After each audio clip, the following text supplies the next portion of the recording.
Hi, welcome to the Visitation here on AM 820 St. Gabriel Catholic Radio. I'm Mary Beth Eberhard here with my beautiful and energetic co-host, Lisa Iglesias. Hey, How are Mary you? Beth, I'm doing great. How are you? I'm good.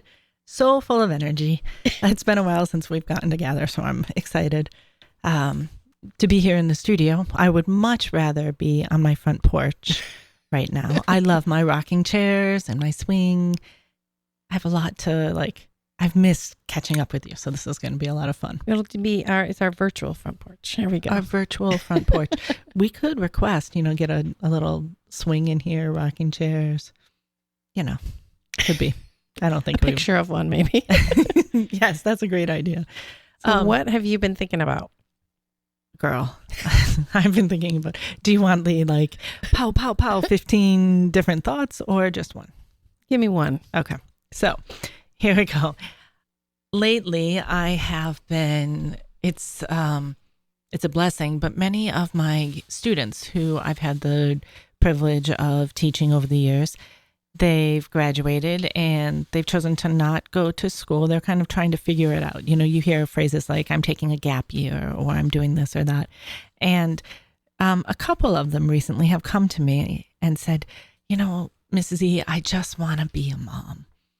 And I thought of you because I see the joy in their face, right? The excitement, I want to hold a baby.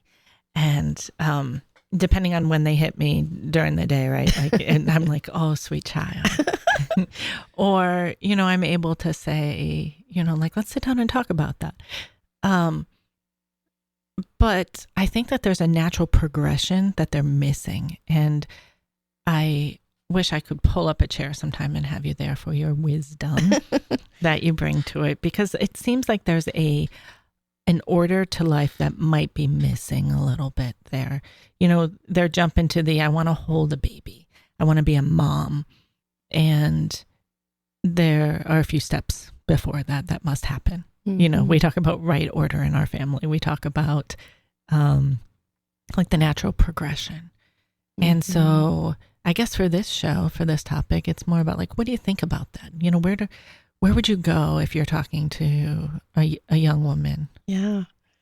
I mean, I empathize with those young women who come to you because that was me. I mean, as far back as I could remember, I just loved holding little babies. And I remember when I was 10, my little cousin was born, and holding her, I would almost forget to breathe.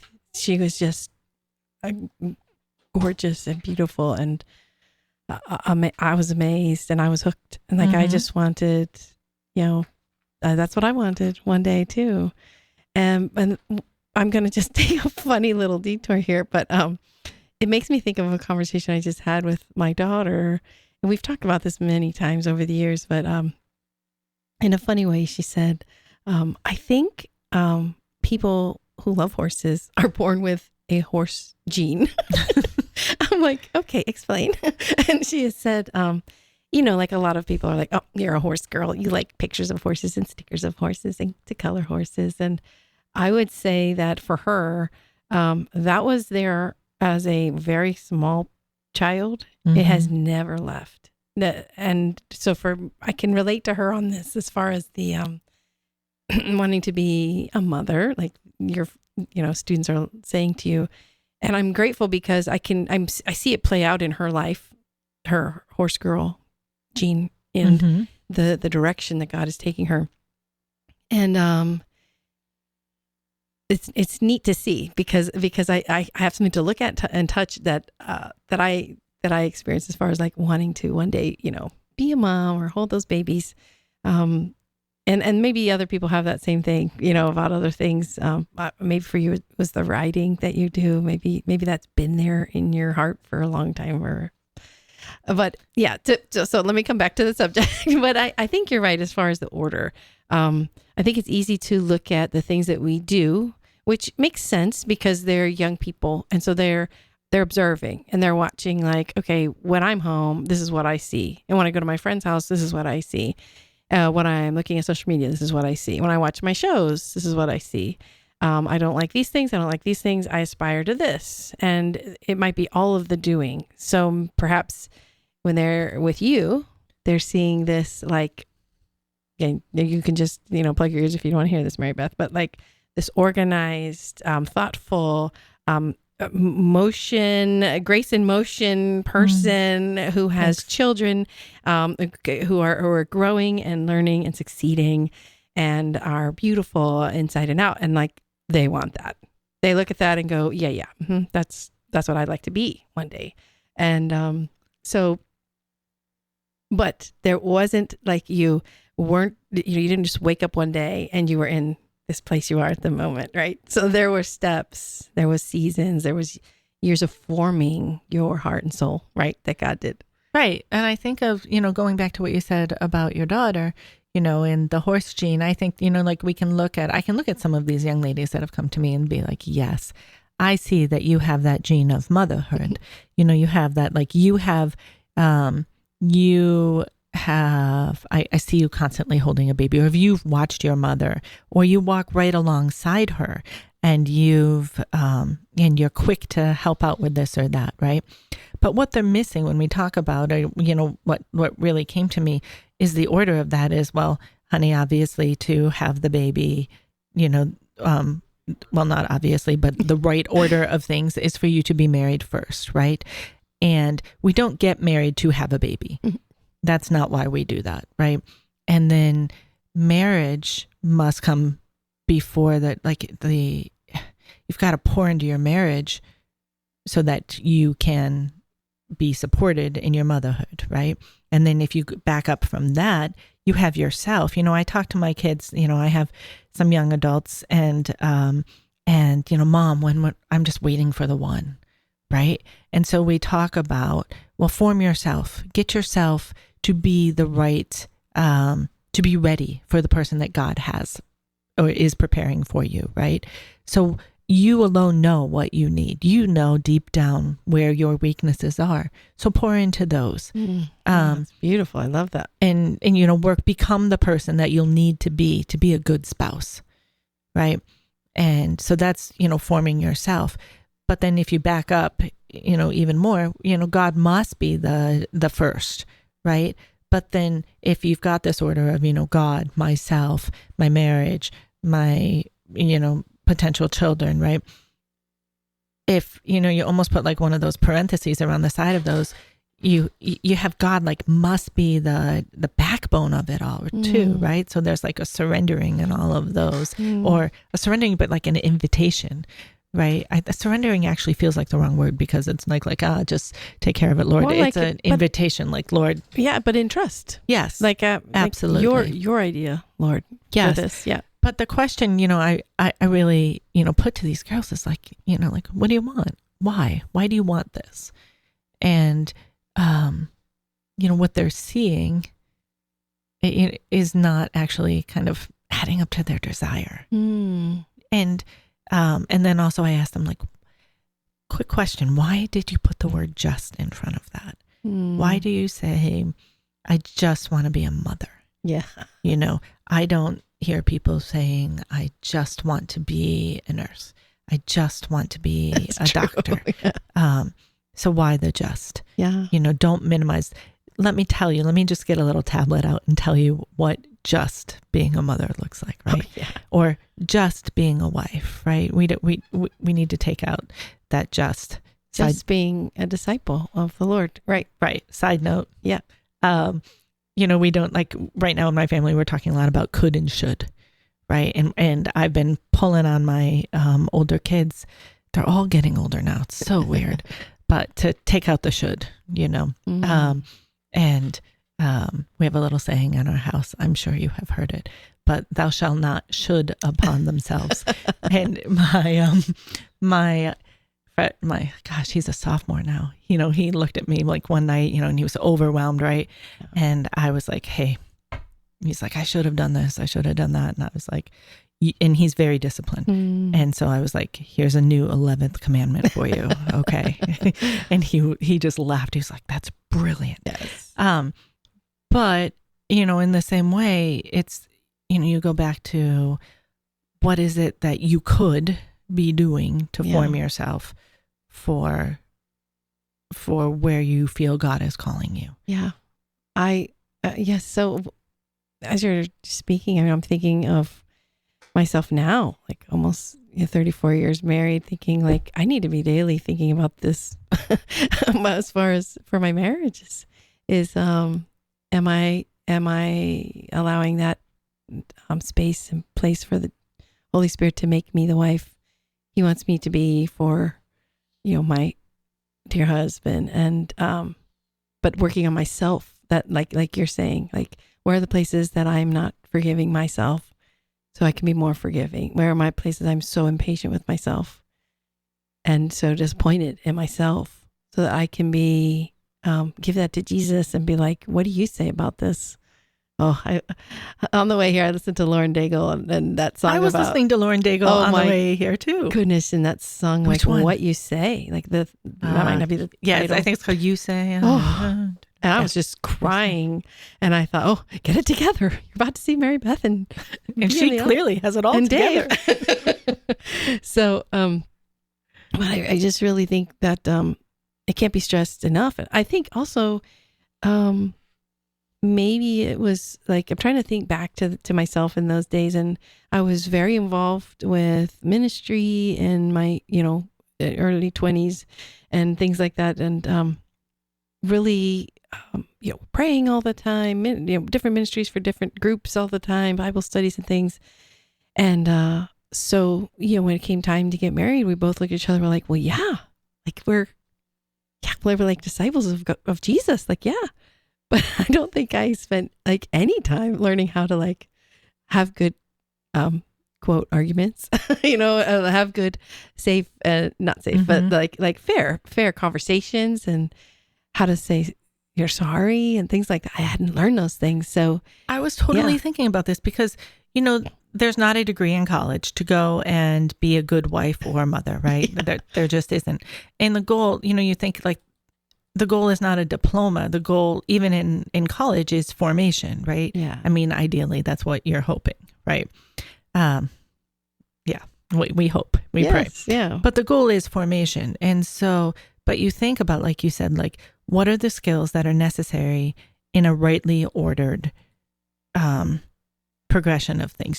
So if, again, the skills for, self-awareness, if you can have good relationships independent of your spouse, then you will be able to have most likely good relationships with your spouse. And that involves good communication. It involves dealing with the things that you have kind of, Doug uses this analogy, your husband, he uses the stuff we shove in the fridge, right? Like and then they get to the back and the leftovers and they rot and eventually got to clean it out. Dealing with all that stuff, don't wait. Deal with that stuff now. Why do you feel that you're not worthy, or why are you doing like those type of things? Deal with those things, right? And learn to prioritize yourself, because you're going to have to fall back on some of those skills when you are a spouse and a mother. Like some of my busiest seasons have been as a spouse, right? And maybe you feel that sometimes, now being, the wife of a deacon, I can see how like there are choices you can make to have a schedule that's very full. How do you prioritize yourself? Then how do you prioritize your marriage, right? All those things. But I was making a list. I mean, I have budgeting, meal planning, nutrition, conflict resolution, hospitality, organization, time management, child development, communication, theology, emotional intelligence, leadership, house maintenance, all of these things, right? It's intense. It's intense. They need to learn these skills. Absolutely. You are listening to the Visitation on St. Gabriel Catholic Radio with Mary Beth Eberhard and Lisa Iglesias. And we're talking about the rightly ordered life, especially for young women, young adults, as they seek to find out or discern, where is God calling them? It's beautiful to have a heart to want to be a mother. And yet there are stages that need to happen before that, or steps, right? So yeah, I'm thinking about how to encourage them, like on that Yeah. on that path. So can we go towards that communication, kind of one of the points there? Yeah. I mean, I know the my thought is, maybe it's just me. Maybe it's just been my experience, but I know that in, I would say, the last 5, 8, 10 years, communication, right? If you, we always talk about like community, having community, and like I would even put that there, not before you get married, but like, developing, establishing a community, a group of, if it's the women that you're talking to, women around you that you can, maybe it starts out very light. Maybe you're playing Frisbee golf or you're meeting at a art show or something, or, I love this, the practical farmer's market, the application of it. Yeah. Maybe you're doing that, but then it ends up with something where could you pay for me for this or that? And then it becomes deeper. And now you've got this community. I think that's super important. And I think what I was trying to get at was like in more recent years, like if you have like a hard conversation with someone or something that made you feel uncomfortable, you can just cut those people out of your life via social media or whatever it happens to be. And so I think I've seen over and over again, folks start to isolate themselves. Like, that was hard. That was uncomfortable. I was embarrassed at this. I'm probably not going to show up to that next thing.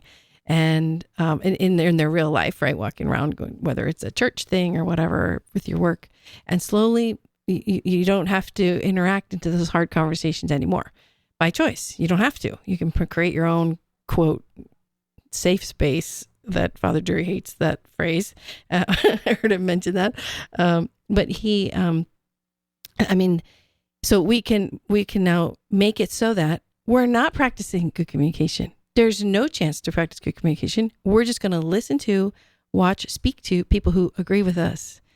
And on one hand, that could be very comfortable and wonderful. Like, I want to talk to you, Mary Beth. I mean, you get me, you know my history. Like, it's cool to talk to you, but it shouldn't cut out like folks that maybe are so you're difficult. saying they need to learn these skills. I mean, before you get married anyway, because now will be become, one's other self in marriage and one. And now, well, wait, I've not grown my ability to ask a hard question. Say, could we do maybe this a little differently? Can we talk this way to each other? Maybe, those right. are hard questions. I love that, because I think, we take communication as one of the skills that you need to learn as you are growing yourself, right? To be a good spouse, to be a good individual, right? But you need to, there's a vulnerability, and I know that's a word, a great word, that, as I'm thinking of the faces of these young women who are asking me these questions, I'm thinking like, there's so much more, because you have to be a good partner to someone, thus then becoming a good mother, God willing. You need to, as you say, communicate, and communication comes from a sense of being willing to let yourself be known. Ooh, right? Yeah. But you can't let yourself be known unless you know yourself. And there's an honesty. And holy moly, if I had thought about these things before I got married, like, these thoughts did not come through my and love is beautiful in that way, because we you have those like Bambi moments, or like Twitter pated or whatever, where you're like, and that's the infatuation, like that's the glaze and beautiful halo of falling in love. But imagine if someone had come to you or me prior to that, and had really said, here, like that, let me give you this gift. It is more about like, to be a good mother, like, give me a diaper. Like, I can change a diaper. I can make meals. Like, yes, you can learn those things. And there's a beauty of learning those things together. There's some of my best memories. I mean, Ryan and I still laugh about, like, how I tried to make fried chicken with cornflakes and Greek yogurt, right? And he was like, that was a memory, right? But they, like, those formed us. That's the easy stuff. The harder stuff of being a good mom, the harder stuff of being a good wife is the ability to look at yourself and be honest with yourself so that you can communicate with the other. Yeah. And the beauty too of whether they understood or not, these young women coming to you, this intergenerational thing, we've got to keep it going and widen it and broaden it. We need to know that we can, I don't know how we make this happen, Mary Beth, but that the younger ones coming up can hear this, can receive that gift that you're talking about, and hear the, yes, I love that. I love that that's your desire. And you can, let me share with you a little bit more about, how else you can be that great partner. Right, because it's good to have this desire, but are you just going to sit at home and, wait for this person to come into your life? Right. Like there's an activeness, there's a productivity that, like, you've got to invest in all of this going forward. So you've got to surround yourself with people in that support network that, you want to build up, will come from that. I also liked your list because I think you liked it. I do like it. I think it would scare someone away sometimes. And that's the point, right? Because I think it makes me feel like, what, I do that? I help with those things. That's pretty amazing. Okay. But the fact that I've not ever had a finance class. I've not ever had a, I've watched a couple budgeting videos, over the years, but that would be, those are skills. Those are expert. You could be an expert in whether it's many pennies meals. I forget some of those great recipe channels I watch, but meals on a budget and things like that. You can be an expert at this or that, and also for the things that you're mentioning too, like this, finding that order again falls under kind of those ideas of even the organization and the management and things like that. Those kind of skills that you can, learn those things in the waiting, right? Whether it's through some years of if you go to college, some of those years of college, taking that time to get some of this information. There's much to learn from that experience. So, I don't think necessarily, and I think this is that it's college is very valuable. I have a college degree, and my children have college degrees and are pursuing right now that way. I think that, and certainly if anything happened to my family, to my husband, I'm able to jump in and provide. And that's a good comfort, right? So I don't want to diminish that. And you think of the saints, you think of Saint Gianna, right? Here you have a doctor, right? And a mother. And so again, we get back to right order of things, right? Mm-hmm. I'm reflecting, on the fact we talk about vulnerability, but I think the heart of it all is virtue. It's not so much a skill set as it is the virtue, how are you going to be successful? And you have to have a heart open to virtue. You have to be able to, where my marriage would be without the ability to communicate, but proper communication comes from, some good virtue, right? Mm-hmm. That's been, we think of, the gospel of that's on good soil, right? Mm-hmm. And you gotta cultivate that soil now.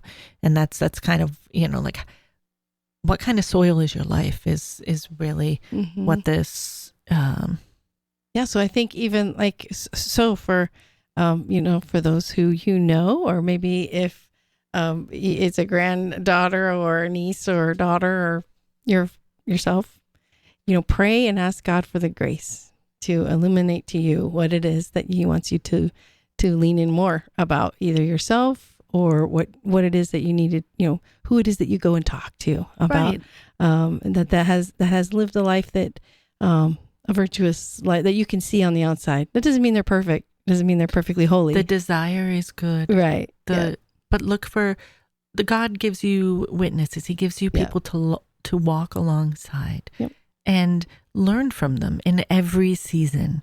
So right now, it is good to know your heart. It is good to listen to God and have that desire. But have eyes to see the people he's placed with you, because he's always preparing you. He's always preparing us in every season. And I think that there's a wisdom in that. I think if I could go back and have those girls on my front porch, maybe I'll call them back and I'll be like, hey girls, come here. We just need a follow-up session. And just remind them that, walk yourself backwards just a little bit. Mm-hmm. And find the order that God is calling you to, and ask yourselves the why. Why do I want this? What is God asking of me? Where is he calling me? What do I need to water? How do I need to water my soil, right? I'm the soil. And again, we go back to our own lives. This is not just for the young, because we're in older seasons too, and God is calling us to different places. I am. Yeah. I am. But where is God calling us? And, and always gratitude and the recognition that God is with us, and thank him for walking with you, and recognize his presence. And in the wanting, in the longing, in the desire, it is good. It is good. So thank you for taking time here, Lisa, to sit on the porch with me, figuratively. Such a good place to be. And we thank everyone for listening today, and we look forward to having you join us again here on the Visitation St. Gabriel Catholic Radio.